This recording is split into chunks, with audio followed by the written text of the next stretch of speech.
All right, let's be honest. We've all been there, right? It's late, you're scrolling, and that little buy now button is just calling your name. But what's really going on in our heads in that split second?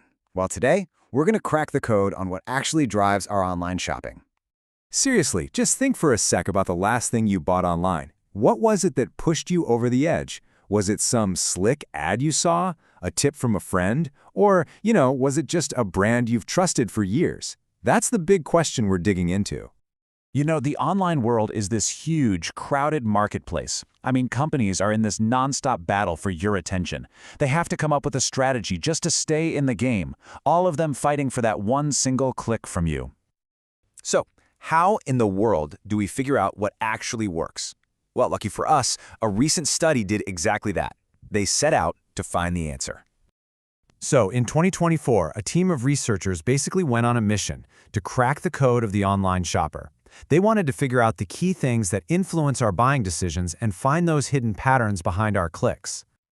And to do this, they didn't just sit around guessing. Nope, they went straight to the source. They talked to 468 real online consumers, people just like you and me, asking about their habits, what influences them, and, what finally gets them to hit that button.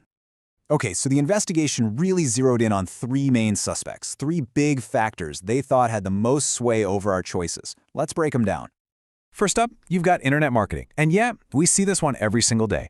It's that ad that seems to follow you around the internet, that influencer unboxing a new gadget on social media, or that promo email that lands in your inbox. It's basically everything a company does online to grab your attention. And the study pretty much confirms why companies pour so much money into this stuff. The research says it flat out. These marketing programs can directly sway our buying decisions. It's strategic, it's super targeted, and it is absolutely everywhere.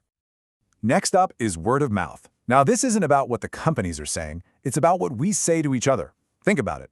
It's the reviews you pour over before buying, a recommendation from a friend you trust, or even just a random comment you see on a social media post.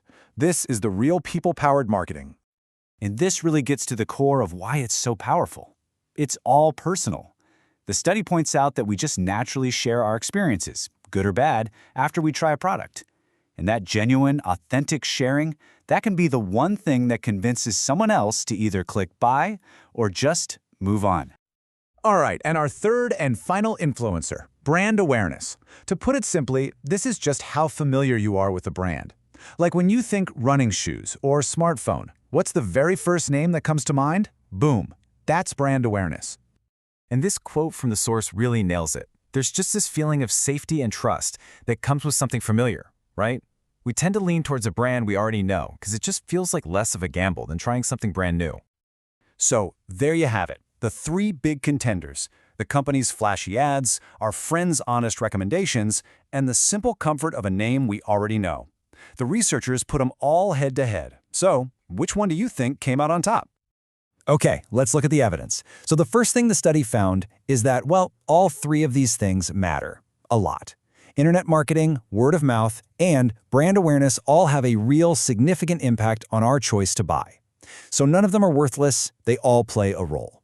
But they are definitely not all created equal. And when you look at the actual numbers on this chart, the difference is, wow, it's staggering. Just look at how much taller that bar for word of mouth is. It has a way stronger influence than both internet marketing and brand awareness.